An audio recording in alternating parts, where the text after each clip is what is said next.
Welcome to episode 1 of the Global Perspective Podcast. My name is Lucas Catone, and I'm going to be your host today. And my name is Danish Qureshi. I'm the co-host along with Luca. And we are with none other than Formula 3 driver, PrinceCharles Lawrence. How are you doing today, man? Doing good, bro. Pleasure to have me. Awesome. Can we talk about the weather for a second in Atlanta? Bro, it feels amazing. I don't know what's been going on recently, but the weather in Atlanta has got very hot, very fast. It's bipolar. It's worse, bro. Like, it'll rain 1 minute, sunny the next minute. I know, man. Like, last week it was like 30 degrees. I walked outside with a puffer jacket. It's crazy. I know you're from Boston. Yeah, I like the weather in Atlanta because I can come down, I can wear a light jacket, 60 degrees. I don't have to go out and trek through the snow when it's 18 degrees out and the cold wind chills. I know. I can't imagine. Yeah, I like it down here. That's awesome. You'll never see me up there. Well, guys, should we get right into it? Let's do it. Awesome. Well, Prince, I'm sure everyone's dying to hear your backstory. If you could just give your audience, if you want to talk to the audience and let them know, how did everything start? What exactly was the story that led up to this point in time? All right, so I've been around racing my whole life. I used to go to the drag races. Couple 1 second. Just make sure it's consistent because it's kind of cutting in and out a little bit. Is this good? Yeah, okay. Whenever you're good. You can talk. All right, yeah, so I started, okay, how do I put it? I was always around racing my whole life. My mom and my dad used to take me to the drag races. I never forget, there was one day I was sitting in my game room and I was watching a NASCAR race while I had like this little brown wooden table where I used to play with all my Hot Wheels. And it was like the coolest thing in the world to me, seeing cars go around at like 190 miles, 200 miles an hour. And I ended up calling my mom. I was like, yo, Ma, like, I want to go to this one day, you know? And she was like, okay, that's fine, you know? And Labor Day weekend, she ended up taking me to Atlanta Motor Speedway, surprised me, checked me out of school, didn't tell me where I was going. I just ended up finding out, like, as we pulled up, and, bro, she almost had jumped out the car.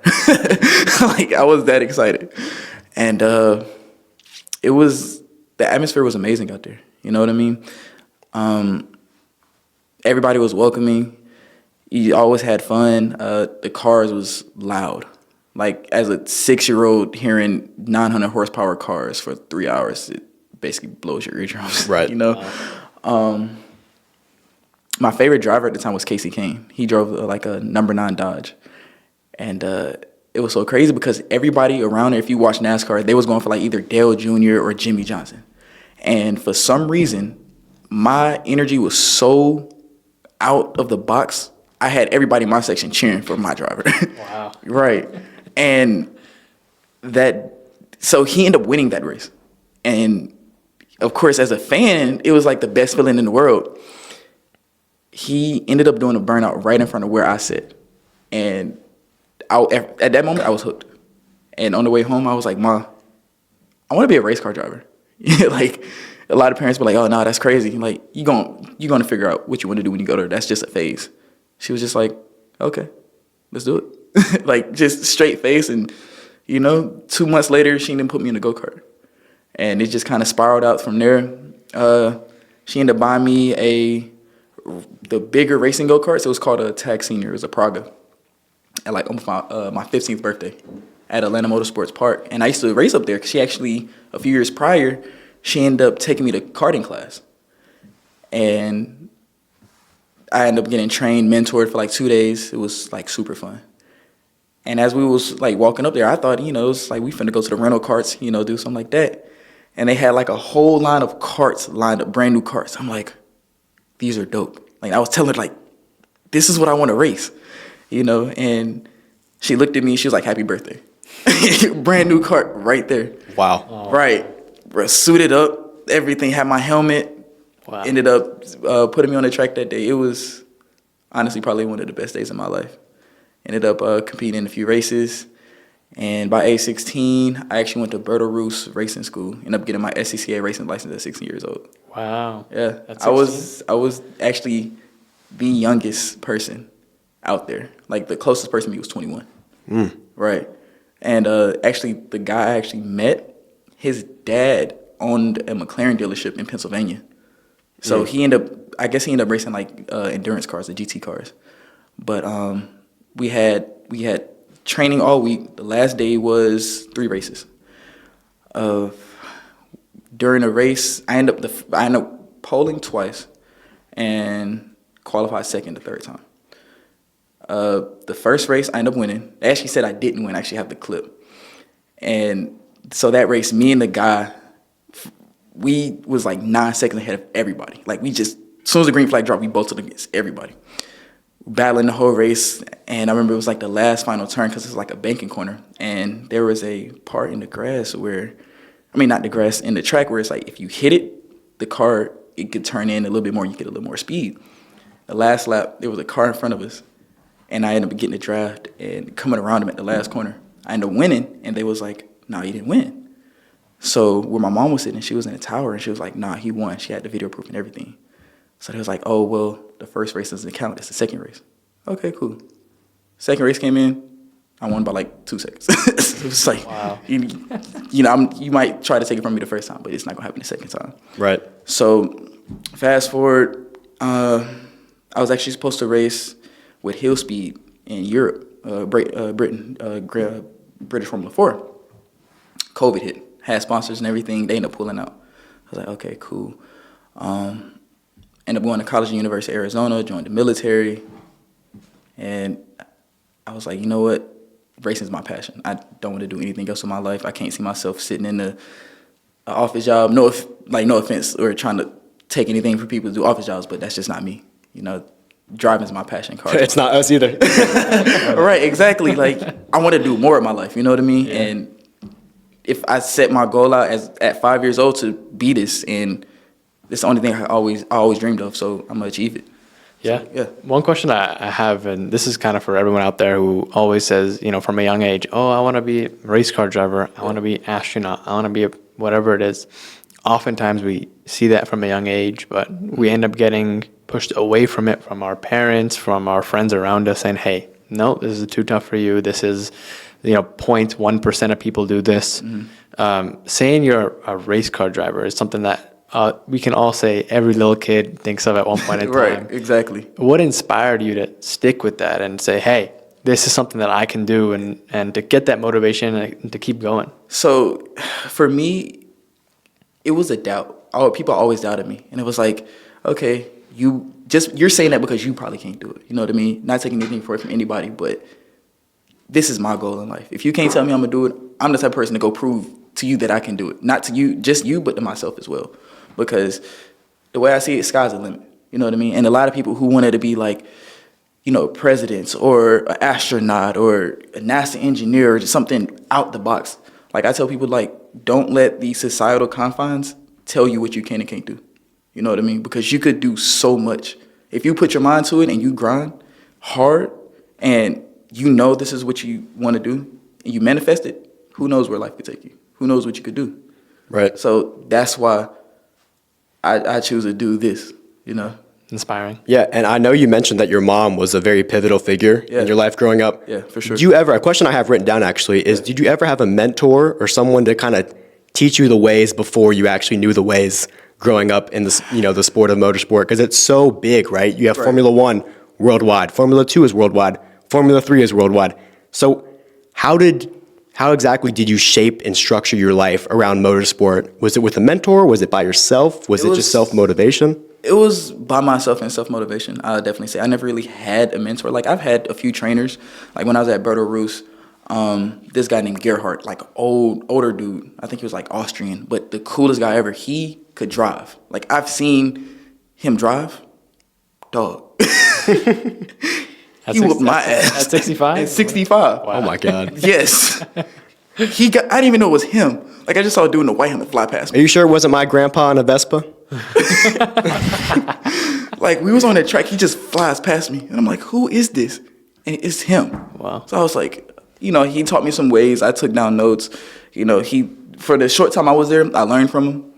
When I was actually in karting school, I remember this guy named Eric. He actually was a MotoGP driver, but he actually taught kids karting. So when I used to go to the races, I see him. He used to mentor me about, like, what apexes to hit, how to hit these corners. So, like, I kind of learned from them a little bit and kind of molded it. But also, I used to look at, like, other drivers, like great drivers, like, Dale Earnhardt, Mario Andretti, Lewis, Michael Schumacher, and saw, like, their racecraft and how they acted and tailored it to myself, because I want to be my own person, not, somebody else. Right. If that makes sense. Wow. That's I mean, for me, I can't imagine jumping into F1 or any sort of Formula racing without a experience or background. Yeah. Because I know a lot of people, it's their parents or their uncle, whoever, some into the industry. Right. I know we're kind of shifting gears fast, no pun intended. But That was good on the spot, man. but I wanted to ask, kind of shifting away from the driving itself and going more towards, I guess, the being a young black driver in a field that's dominated by mostly a lot of white people, Europeans, Right. and just a lack of minority and diversity as a whole. How does that feel going to, let's say, a racing camp where you're maybe the only minority there, or maybe being told, hey, this isn't a sport where people like you can come in. Have you ever faced any sort of racism like that, or what's that motivation? I wouldn't say it was blatant racism. You know what I mean? It was kind of like undercover racism because, like I said, it was always me and my mom. So it was me and her every step of the way. And her as a black woman and me as like, a little black kid, they didn't want to tell her a lot of things. And they wouldn't give her like tips and tricks how they would do everybody else. So my mom's she's the type to never take no for an answer, So she will always find a way. If you tell her no, she's going to find somebody either that knows more than you or somebody you work with. And she's always going to find an answer about everything. And that's how I was able to progress. And then I also learned with her, But like I said, it wasn't blatant racism. It was kind of like undercover, if that makes sense, because it's like real cliquish. Like undercover in the sense of they're withholding information, like, hey, like you're different than us, but like withholding information. I see. Basically just treating because they have their own little like cliques. When I went to kart races, we will always like try ask for help or tips and tricks. And they really won't do it, but you'll see them go to somebody else, and they'll click up, and it was just like, I wouldn't say us versus them, but that's what it kind of felt like. Yeah, and honestly, I have a stat written down here about a study was shown that the minority drivers actually receive a lot less media time than anyone else around and this goes for any other sport as well. So we're talking global soccer, we're talking NFL, we're talking sports that are mostly, actually, a lot of them are black dominated as well. Right. And you're seeing a lot more media white presence. And my question to you is, why do you think that is? Honestly, I don't know. I couldn't even put my finger on it because I don't want to like say nothing wrong or just crazy, but I'm really not too sure at all. I couldn't even answer that for you. That's a tough question. Yeah, that's a tough question. The reason why I asked is because we can't answer it ourselves. And when we were writing down the question, we kind of asked ourselves, could Prince even answer this, or is this something that you learn over time and experience in the sport? Because I know you look up to someone like Lewis Hamilton, right? I know your number resembles a lot about him and trying to be, about him and all of his technique and his, all of his success that he's accumulated over time. You look up to that, right? Right. Something that I've always looked up to was a mentor growing up, right? I always, whoever it was, whether it's Danish, whether it's people who I have been around my entire life, I've always made sure to be with people who are a level above me, and then build myself up to that level, right? So it's interesting to hear that, yes, you had that one experience with that one guy, right?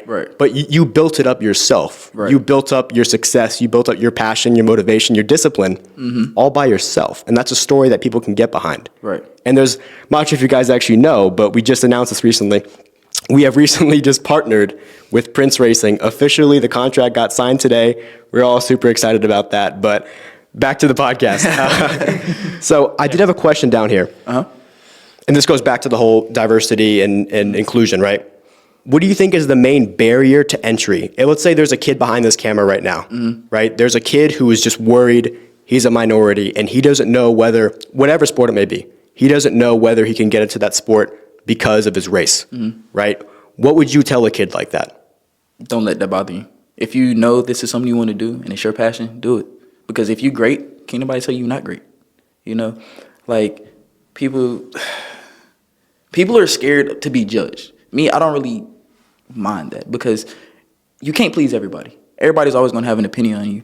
So as long as you know where your heart's at and know your passion, like I said, the sky's the limit. You could do whatever you want. You could be the next Messi or Ronaldo or Lewis Hamilton. You could be anything. You could be the next Tom Brady, but you just can't let what other people think control how you feel and how you think. I love it. Now, I guess kind of also going to the media part, I wanted to touch on that a bit. How does and I guess your experience in the past, and as I guess, and as Panoramic does, we deal a lot with social media. How does that play a role into, let's say, your career and going towards the future? Is it, because in the past it was, hey, social media is kind of on the side. I do what I do. But you see a lot of great sports professionals who, let's say, don't get a lot of media coverage, or their social media presence isn't great. And then you see college athletes getting signed big multi-million-dollar deals from advertising industries, and then that kind of helps going to, let's say, the NFL or NBA. Right. How is that playing into your life and your career? Like the social media aspect? Yeah. Or how do you even go looking towards the future? Like, what are you thinking about? I was never a big social media person. Like, I really didn't care. Like, my mom, when I was younger, she was like, always told me, yo, you should, like, when we used to travel all the time, she was like, you should just document, do videos. I was like, that is not me. I don't like being in front of a camera. Like, because I'm the type of person, I just want to race. I don't care about social media or anything like that. So now, like, my team has told me, like, you have to get more into that, because a lot of companies now, they look at your presence and what you could bring. Like, talent, yeah, is one thing, but your social media presence is a whole nother thing. So, like, I'm learning how to build that up and what I got to do and taking the steps. And yeah, I kind of started late, but I mean, everybody got to start somewhere. You know what I mean? Yeah. So I'm still learning every day how to be better at social media and how to post and what to post and when to post, because yes, it's difficult. The reason I ask is simply just because, as Panoramic, that's something that we do well, and something that Luca especially has gotten really good at over the years, trial and error. But it's just something that a lot of people will say, hey, they're great at the sport, they're great at what they do, but we're moving as we move to that digitally superior world. Everything's online. They see clicks per second or clicks, as a dollar sign, as therefore a sign. And so just kind of wanted to throw that in as another perspective, kind of in as racing and sports. But hey, that social media presence, as we're seeing, matters a lot more. Yeah, because there's drivers who's not talented but have a lot of social media presence. That goes the same with rappers, influencers, people who do not deserve to be flying private, but they are. So it's all about clout nowadays. Who's that one? 6ix9ine, I'm talking to you, man. No, I was thinking about, what's that one guy? Ice JJ Fish. That guy, bro. He's so bad, bro. Yes, but that's the power, right? That's the power of it. That makes it's crazy. Exactly. Like, there's so many people that's blown up lately that shouldn't have never blown up. Yeah, but you know what? They took advantage of it, and you can't blame them for it. I'll love Ice JJ Fish and 6ix9ine, by the way. No, we love you. Don't worry. We're good. No beef. No beef. No beef. I do want to divert ways a little bit. Okay. Because we talked a lot about diversity and a lot about motorsport. Okay. I want to talk a different type of diversity. Okay.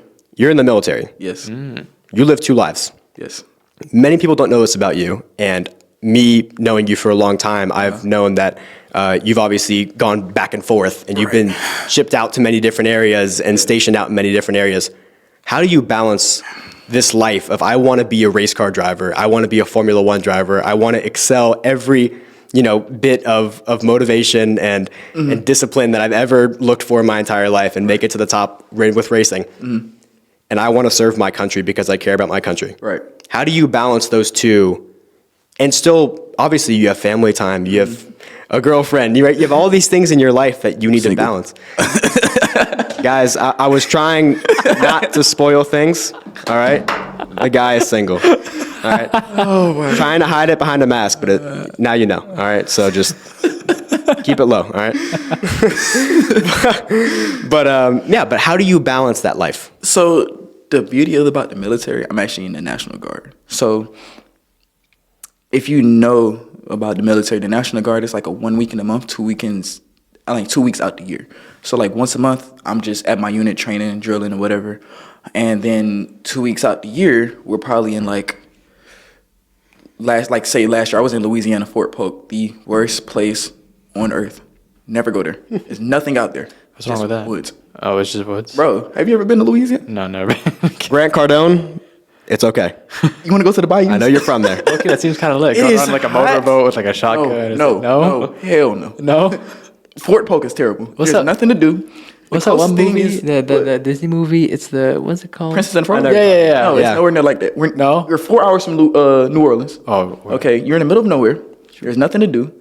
The base is huge, and there's nothing but like woods. So last year when I was out there, the worst time of my life. Oh shit. Like, I was out there for 2 weeks, no shower. Yeah, like I'm gonna tell you what's messed up.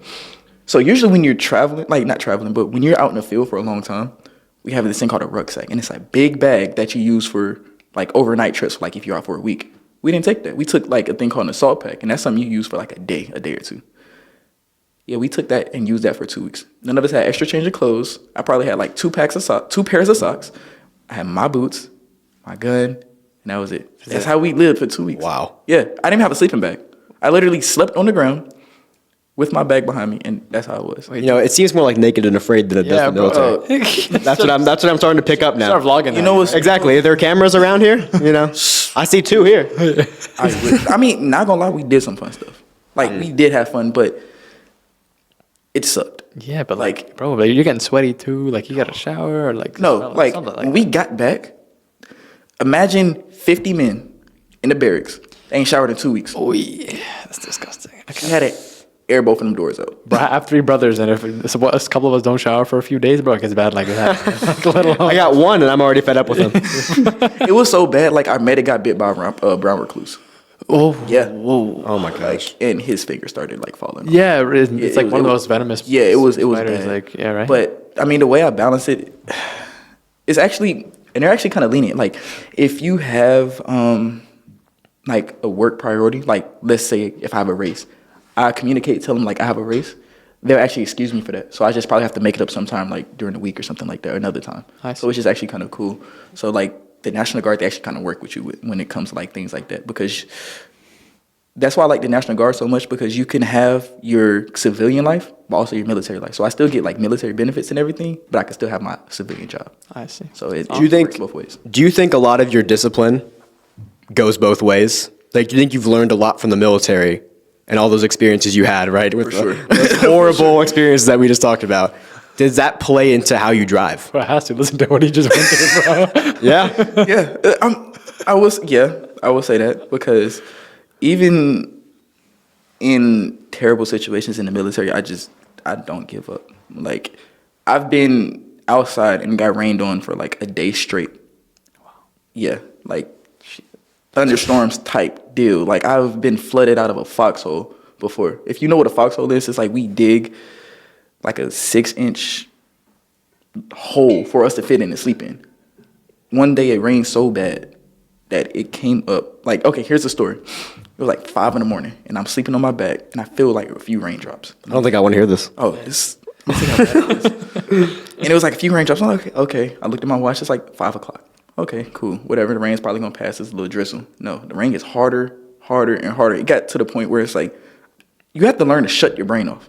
And that's one thing I kind of learned from the military with racing. Like, you need to sometimes learn to shut your brain off, especially in the car. You don't, like, if you overthink, you're gonna mess up. It's like everything comes natural, your instincts. Like, so you kind of see how the military, because we get trained so much, everything, like if we ever take contact in military, if like I'm overseas, everything's instinct. So back to the story, it rained so bad that the water ran down all the way to my back to my neck. Yeah, it flooded so bad it got to like right here. And I just stood in the middle of the forest in the dark, 5 a.m, just getting rained on until 7 a.m. Can't Nonstop. do nothing, can't leave. No, I couldn't go anywhere. And it's so messed up because the drill sergeants, they're sitting under like this awning, dry as hell, asleep, knocked out. And we're over here in the woods. Like, I felt bad for the other platoon because they actually had to sleep in a swamp. Like, they slept down the hill. So yeah, it was worse for them.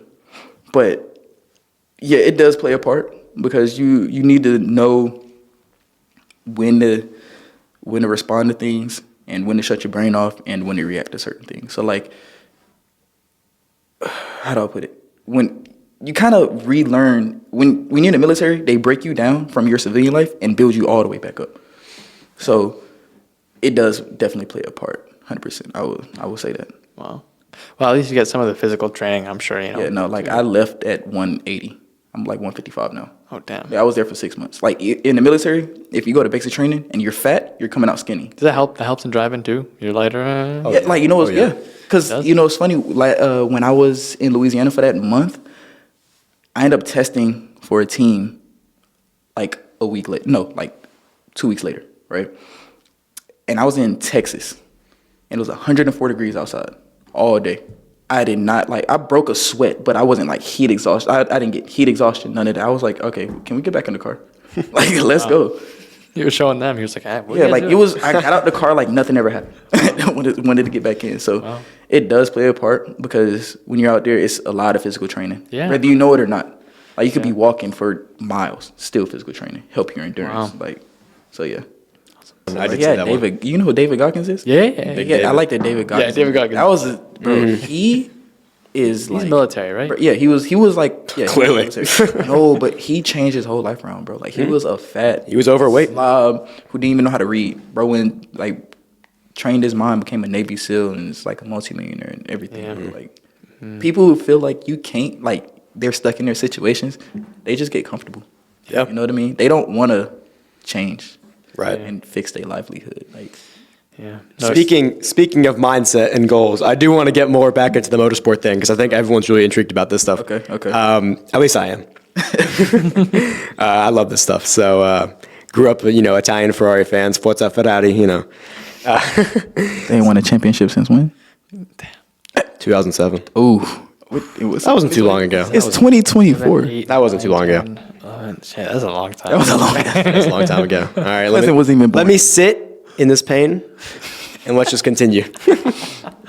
No, but seriously, what is your mindset going forward? What are your goals going forward? What is the ultimate goal in your motorsport career? So, like, my full out ultimate goal, I want to actually have my own race team and actually help people that are minorities get into motorsports that don't know how to get into it. Like, because there's a lot of kids who are into motorsports, you know what I mean? They might not want to be a driver, but they might want to be a crew chief or mechanic. Like, I want to offer things like that, you know what I mean? So, like, I start them off at, like, karting, and then on my own teams from, like, Formula 4, Formula 3, Formula 2, then shit, if I ever own a Formula 1 team, there you go. But I want to reach into different aspects of motorsports, not just Formula 1, but also like NASCAR, IndyCar, endurance, rally, like all types. So you want to help other people. I want to help other people, yeah, for sure. Like I love helping other people to see them succeed because I don't like gatekeeping. I feel like people who gatekeep are like the worst type of people to be around because they don't like to share knowledge. Like if I could find a way to help somebody, I'm gonna do it. So like I would say is my ultimate goal. But also be like a world champion or something like that. That'd be cool too. But definitely, I get more enjoyment of helping people, and that's what I would do in my motorsports career. That's like the ultimate goal. Well, hearing that, my next question is, what are your next steps then? Your long-term goal is that, but what's the immediate, 6-month, year, 2-year plan? Oh, for sure, like racing a full season, either here in America or in Europe, but preferably Europe, honestly, because Really? if I want to go to Formula 1, that's the best way to get into Formula 1 is Europe, because a lot of people who start in like the racing here in America, they are kind of feeding into like IndyCar.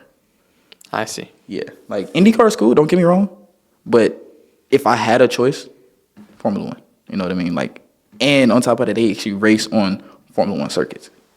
Like, only circuit they race here in America that's a Formula 1 track is Circuit of the Americas. That's it. But they do race in other places like Simona, Road America, New Jersey Motorsports Park, New Orleans Motorsports Park, but those are not like major racetracks, you know what I mean? Got it. So, Yeah, and also I do want to say one thing because we here at Panoramic, we are based in over 6 countries around the world, right? Right. You mentioned, being global is the way to go. Right, Because for sure. you said people in the U.S., they just go IndyCar. You want to go Formula 1. Right. That's global. Right. We at Panoramic, we're based in over 6 countries. We have a presence all around the world. What does having a global mindset mean to you? That's a good question. I like that one. That was a good question. That was good? That was good. really good. What does a global mindset good. mean to you? Definitely reaching people of all cultures, not just, the minorities. You know what I mean? Like, I love to reach people in various different countries, Asia, Africa, like all that. I feel like that's a global mindset when you could touch people just not in your home country, but other countries and inspire other people. That would be like a global mindset for me. That's a good answer. That's a good answer. I would have blanked. Can't lie. I tried to get him. That's a good answer. Yeah, but that's good. Thank you. But I mean, even the whole point of this podcast, guys, is we are here to educate, inform, inspire people. We are a real estate company, but we bring in Formula 3 drivers, all right? Tell me one other real estate company that's bringing in motorsport drivers, all right? Can't name one. Yeah, that's what I'm saying, right? So, yeah, but I love that answer because I think one thing that I've learned from you today, obviously knowing you for the last year and a half, one thing that I learned about you today is you put others before yourself. Yeah. Right? You grew up in a family that told you to care for other people, right? You took care of yourself, but you also went out there and want to inspire other people. Right. And going forward, you want to inspire people. That's something that even for me and Donish, that's a lesson that's worth living for anyone. Right. And I feel like I learned that from my grandmother. Because like I always lived with my grandma. Like my grandparents, but of course my mom was in my life, of course. But just to see the way my grandma was, she always helped people before she helped herself.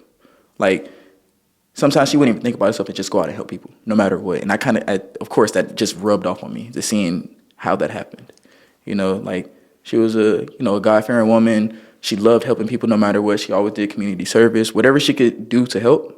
That's who she was. And seeing that, it's like a role model thing because when you put good out into the world, you get good back. And that's who I am. I would definitely say that. Wow, no, that's inspiring to, pay it forward. I kind of wanted to go back and touch, I guess, on those family values, right? Like you mentioned your mom, your grandma. How do those family values, I guess, play into your career, your racing? You've been through a bunch of schooling and a bunch of training and racing. How does it play into that life? That's a good question. I like that. How does it play into my motorsports life? For sure, I've never given up. You know what I mean? Like, ever. No matter, like, even if I wasn't good at something, I always found a way to get good at something. I like to, like, with my family, we like to learn things. If we don't know about something, we like to learn it and learn how to be better. Not perfect it, but, learn how to maneuver with it. I'll definitely say that even dang, you actually got me stuck. You didn't, but dog. Come on, man. I thought I had a good question. That's a good question. Like that is a good question, Donish. I don't know. It's just like honesty. You know what I mean? I've always been honest and upfront with people. Like so, even on the racetrack or just being around motorsports, I'm always like honest. I'm upfront. I don't like to lie. Like there's no point in lying because where's that gonna get you at the end of the day? Integrity for me is a big thing. And it's like we learned that in the military, like honesty, integrity, and all things like that. So I guess you could really say like home life and military life both play a role into like who I am in motorsports. So reason I asked is just because that's a big thing upbringing for me was, right. And I think for everyone, this is a bit off topic, but there's always that argument, nature versus nurture, right? When you're how you're raised versus your family history and your genetics, right. What plays a part. I'm a big nurture guy. I'm a big how you're raised is kind of what defines you. Right. Of course, there's a lot of factors in terms of genetics, but when you look at how you're raised, right, that's kind of what sets people apart, and that's what sticks with you. It's not what your grandfather went through. Right. Is not how you think of being honest, right? That's something that your grandmother, your mother, your father instills in you. Right. 100%. And so I know we talked about military, so I wanted to throw in the family aspect, just because I think for at least, like I said, for me personally, and kind of people around me, is that family aspect is what makes you who you are. Family for me is a big thing. Like if you don't have family, then it's like, what do you really have? Because not saying everybody's family is perfect, but if nobody has your back, most likely your family's going to have your back. They're either going to tell you if you're messing up or if you're doing right. Like I know my family, they don't sugarcoat shit. If you messing up or you slipping, my mom or dad gonna tell me you slipping. Like you're talking to a guy I grew up in an Italian family. Oh yeah. I got my fair share. We'll say all that. I feel like low key Italian families and like black families kind of grew up the same. What do you think about that one, Donish? You know, I Like- don't really. My background, my dad's from immigrant from Pakistan. My mom's from Virginia. You know, middle of nowhere, Virginia. So I think it's more of just the how you say. Actually, a lot of people say that in the sense of certain cultures growing up similarly. I think it's really just discipline, family values, and pushing, being the best at what you do. I think that's something that. You see, regardless of culture, that's the most successful people. Yeah, and that's for what sure. the best families push, because that's at the end of the day what's going to make you the best. Yeah. But sometimes what cultures lack, and as someone who's South Asian, I can say a lot of Asian families, and I don't know about what you guys can speak of, but they forget about mental health or mentality, and they kind of just push you to work. Right. I have a lot of friends from that part of the world where they're not that close with their parents. I'm fortunate where I can say I'm very close with both my mom and my dad. I'm very lucky to have that. But there's a lot of friends I know who, they're very successful. They went to a great school, they're in medical school, but they don't have that relationship with their mom and dad. Yeah. And what makes you successful? I think lacking that is, kind of deteriorates from that so-called success. Because I feel like sometimes you need somebody to lean on. Yeah. Because things get hard, and it's like when you don't have anybody to talk to, it's like it eats at you. Yeah. Like just on the inside, and it I wouldn't say it kills you, but it deteriorates you from the inside out, and it would definitely show after a period of time. So having somebody to confide in is very important. But let me ask y'all this: y'all ever got a spank? Yeah, hell yeah. Have you? I got a wedgie. Okay, that's not a bully does to your middle school. That's a wedgie. That's crazy to get. Yeah, but plenty of them. There's always what was the weapon of choice for me? My dad was the belt. Oh yeah, for sure the belt. Yeah. But a switch. A switch? Yes. You never. Yeah, it's a thinner. Yeah, so like yeah. growing up black, that shit is scary sometimes. Like you get in trouble, your grandma, your mom, your aunt, they tell you go out there and get a switch. And they will make you go pick it up. If you pick something that they can't whoop your ass with, they're gonna go get it. And if they go get it, It's over. it's over. They're choosing the best. Like, and the worst switch to have is the one where you can hear the wind breaking the switch, and it's flimsy. So like when they spank you, it wraps around your butt. Oh my God. Yeah. Well, speaking of culture, I do want to bring this up because I think it's very interesting that we have 3 different religions here. Right. Sitting in this room right now, right? We all grew up with different religious backgrounds. Right. Right? Right. I see you have the cross necklace. Yeah.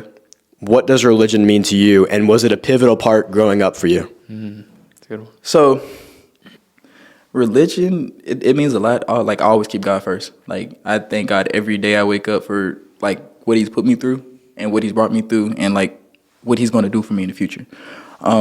Religion does play a big part because my grandma was, like, a firm believer in Jesus.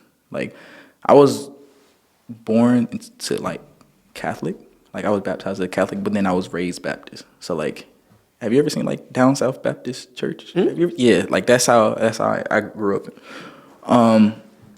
But yeah, like my grandma always told me, like if anything ever goes, like if you ever find a hardship in your life, just like call on Jesus, pray to God, like always keep God first, because if you keep God first, then you don't really have anything to worry about. Like one thing she always, even no matter what she went through, she will say, "I could do all things through Christ that strengthens me."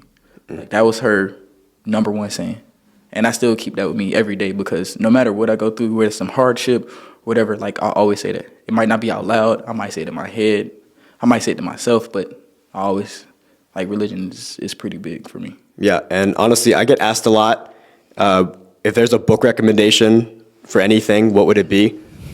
It's a Holy Scripture. Yeah. I mean, I think we can all agree on this. A Holy Scripture, you can always come back to it. There's always a purpose with it, and it helps you every single day. You talk, Prince talking right now just about how he thanks God every morning. You don't have to be Catholic or Baptist, or Muslim or whatever it may be. A Holy Scripture is what can carry you through life, and you can always come back to it. So just wanted to put that out there just because I think it's important for people to follow something and believe in a higher power. Yeah. I agree. Yeah, absolutely.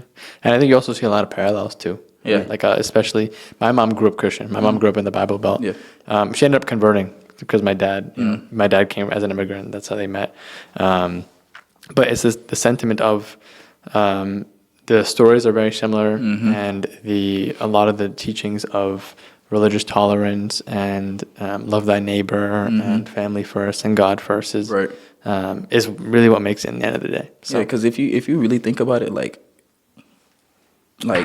Judaism, like Muslim and Christianity, they all kind of tie in, but they just have different stories. You know what I mean? Like Allah is God. Yeah. They all they believe in Allah. We believe in God. you Right. know, But so- the values are similar. Yeah, the values are very similar. Exactly. Very similar. Yeah.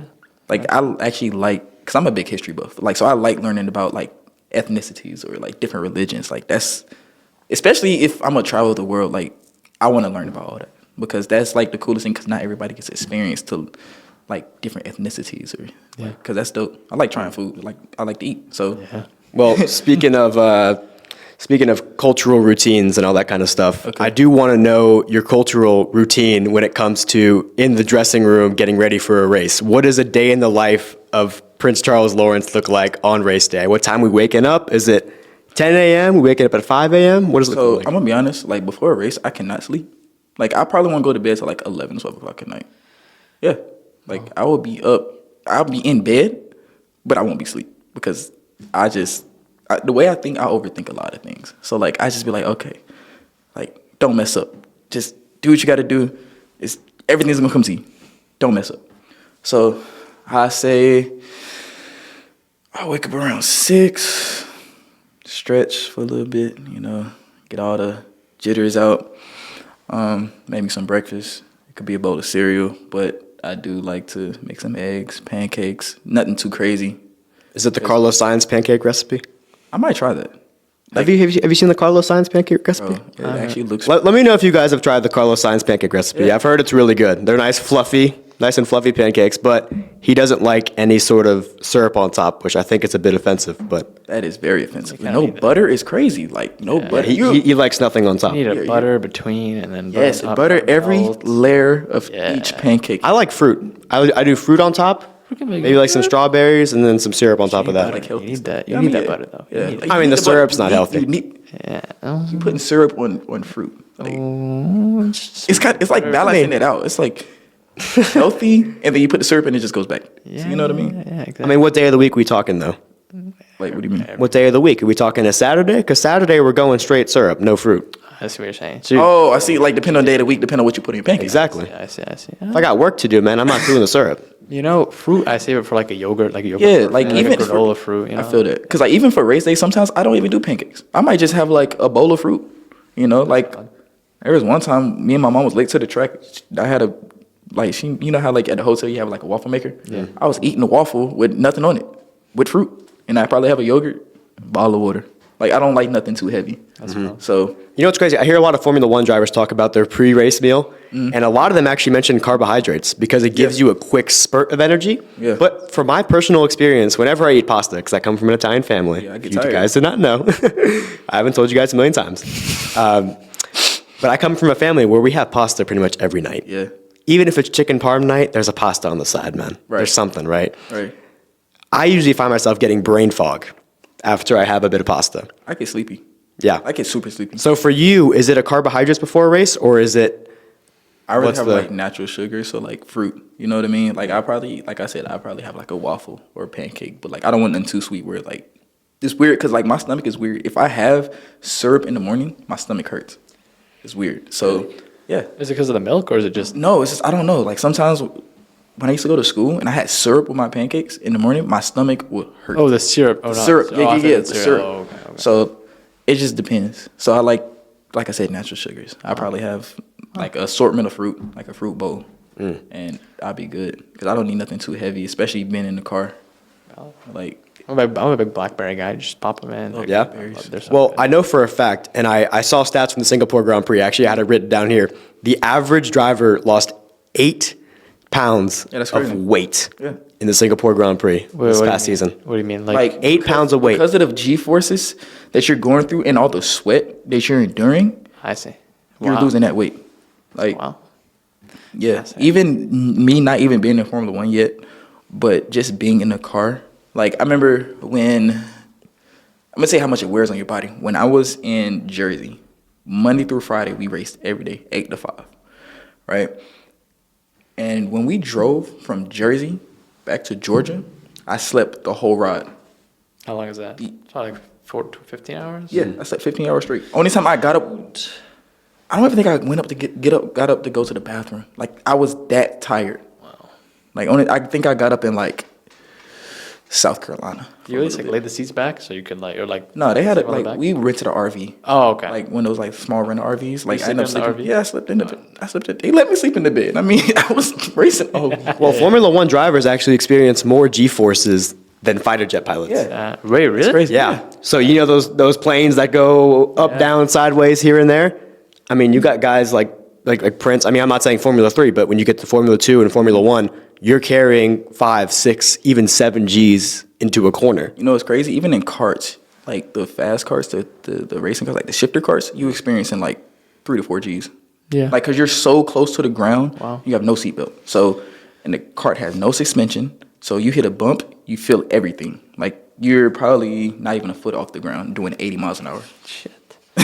Wow. I'm a biomedical engineer by trade. You know, I'm a big biomechanics guy. Yeah. And we learn, right, in football. You know, you head collision, anything above like 60, 70 G's will kill you in an instant, right? But they say sometimes fighter pilots. This was the example. Fighter pilots going at 5 G's for more than a few seconds is worse sometimes than even just 30, 40, 50 G's at one time. So you're experiencing that over a few seconds. Like that's Because you're sitting in it. Yeah. You're basically, because there was an example of 2021 in Silverstone, right? When Max Verstappen hit the wall at, what was it, 51 Gs? Yeah. Or no, On like contact? when Lance Stroll in Singapore smacked the wall in the What final was it, corner. 60-something Gs? Yeah. Like, if you. pull up 65 the video- Gs on contact. Yeah. So sitting in that, I think, would easily kill you. Oh, yeah, for sure. It was on the point of contact. Yeah.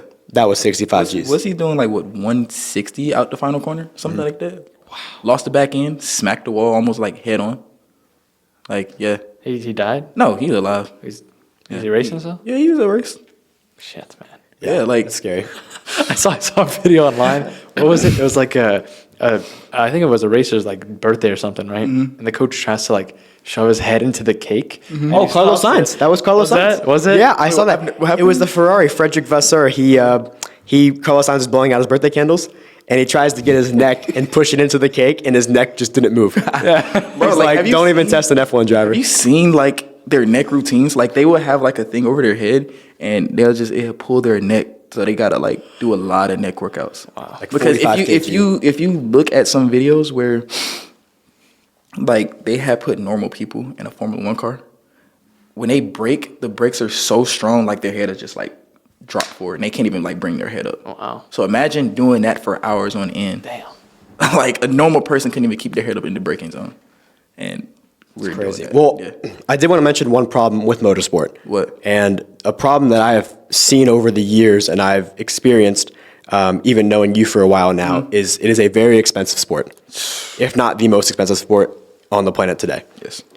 I have a stat here that says that the entry fee just to participate is over $10,000. Really? Yeah. To get- if you want a cart, if you want to get into the shifter carts and then other things like that, it'll run you $10,000 to participate. So when I was supposed to race in Sonoma for a Labor Day weekend race, I didn't get the funds for it.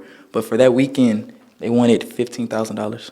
Wow. Yeah. So like for the British Formula 3 and Formula 4, well, actually Formula 3, for that year alone is $385,000 for entries for every race. But it covers tires, fuel, the car, transportation, probably housing, like when you stay at hotels, pay for the crew members and all that. So Okay, so yeah, it's everything. Yeah, everything's tied in.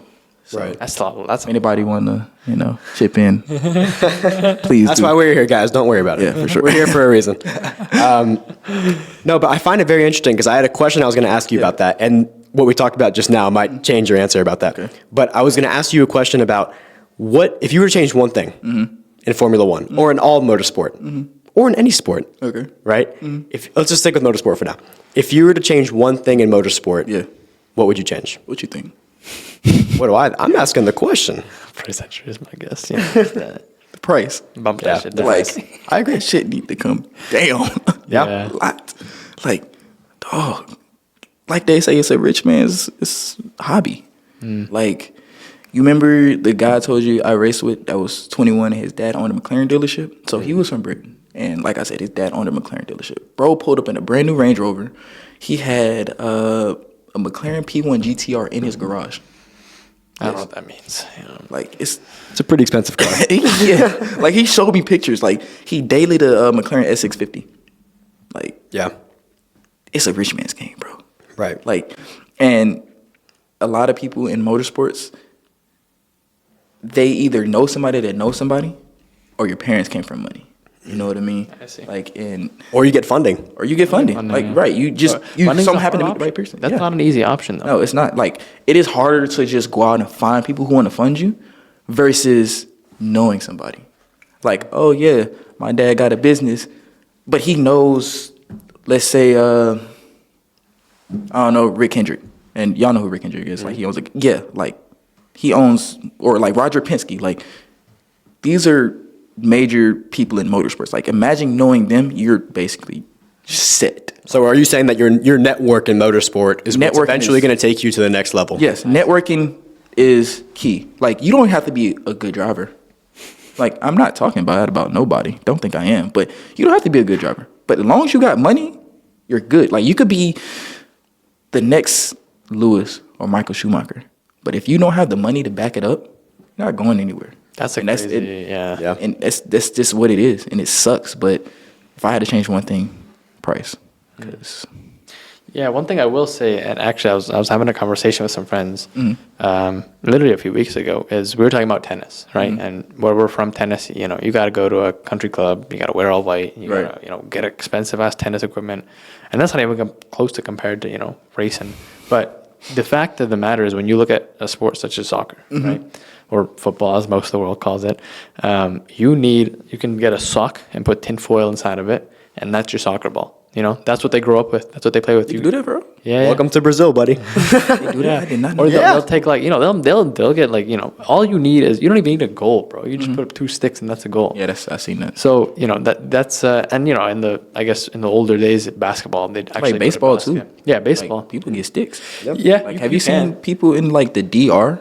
Yeah, like, yeah. Exactly. When they play, like, they risk their whole lives on baseball. Like, some people in Cuba, they would literally hop on a little boat to go to like the U.S. just to play baseball. Yeah. And you have some of the greatest like baseball players from like those countries. Yeah. Right. And you don't need a lot to get started. That barrier to entry though is much lower. Like, Oh, to yeah, get for started sure. racing, like tennis was a example we're looking at, right? When you look at the background of the tennis players versus, let's say, a basketball player or a soccer player, that salary is very different because you got to be going to clubs, you know, every week to practice versus pulling up to the local court. You hear stories of Muggsy Bogues, you know, let alone forget about no money, no height either. Right. And he's still made it to be a very successful basketball player. Right. You hear players of Neymar, you know, coming from the favelas of Brazil. That's something where in Formula One, it's much less, not in Formula One, racing as a whole is much less popular and it's harder to do that. So, And it's so funny because like my cousin used to tell me when I play football, always have like a football in your hand if you want to play. Like, and if you ever like when you go to high school, when you see like the sports players, they always had either a football in their hand or a basketball. I can't carry my racing helmet around. Like, I can't do that. put the car on your shoulder. Yeah, just put the car on your shoulders, bro. Like, Driving to class. I'm gonna be honest, bro. I got my race helmet in the back seat of my car right now. There you go. It's always gonna prepared. be with me. Hey, if I want somebody call me up, shit, got my helmet. Well, you know what? I mean, this is a thing that goes around a lot. Opportunities don't come very often. I'm sure we all know this. Yes. You never know when someone, or you're going to come across somebody Right. who's going to change your life. Yeah, that's true. Exactly. Has there been anyone besides the person you named earlier? Of course, you know, seeing him and talking to him changed your life. Was there anyone online, physical, maybe mentally, that changed your life? To do like just in general. That changed your perspective on maybe your future or changed your perspective on where you are now? That's a good one. Also, That is a good one. pause. Last question, then wrap up because we're at 57. Okay. But we can edit it down. Like Of course. It will be, but it'll probably be closer to 50 either way. Yeah, we can upload it. But yeah. All right. Has anybody changed my life? You can say me. he was set. You want me to say you? I think that's He was right. waiting for that. Honestly, I'm gonna have to get back to you on that one. I'm not too sure. We doing a part 2, guys? Part 2? Hey, put it in the comments if you want to see a part 2. Yeah. Because it's kind of fun. Yeah. Podcasts are fun, bro. Like, I'm telling you, it's fun. Like, It's a fun game. it is. I'll fly back down to Atlanta. We'll do it again. Yeah, no, for sure. Yeah, I mean, you're sending this guy back up to cold Boston. Yeah, I'll come back down. I'll come back down for another podcast. Bro, the South is better. Yeah, I mean, listen, there are definitely certain parts, but I will say in the summer, bro, like where I'm from, summer is like beautiful, like it's lush, it's green, beaches are nice, but like here, I'm sure it gets mad hot. No, Yeah. Oh, over summer. Yeah, for sure. Humid, more you wanna go humid than outside- hot. See, here's the thing about the South. Like, you could shower, feel all good, no sweat. You walk outside in the summer in Georgia, after it rain, you're sweating 2 minutes outside. You want to go take another shower. Like, that's just the South for you. All right, But- this is the last question I want to ask before we wrap this all up, because I know it's been a great talk, and I appreciate you coming on. Yes, sir. Thanks for having me. I want you to look into one of these cameras, Okay. okay? And I want you to leave a message, any message, Okay. that you believe is either going to impact someone, because you mentioned that you love giving back and helping people out and inspiring people. Okay. Any words of wisdom you can give to the audience. All right, I'm going to look at this one. I actually like this camera. Yeah. So, what I tell you is do not give up.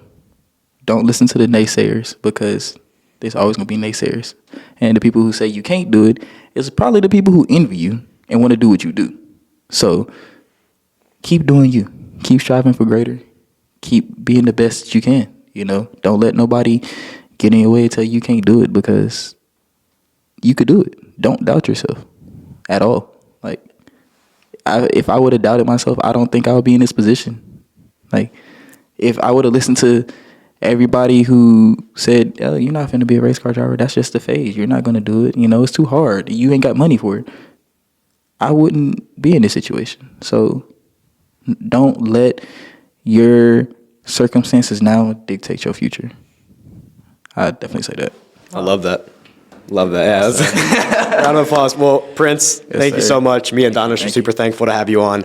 Guys, we got episode 2 right around the corner. We got more guys coming on. We have a wait list of like 5 people right now, so we got to bring them on. We just got to make a time for it. But I appreciate you guys tuning in. It's been an amazing time. Hope you guys enjoyed it.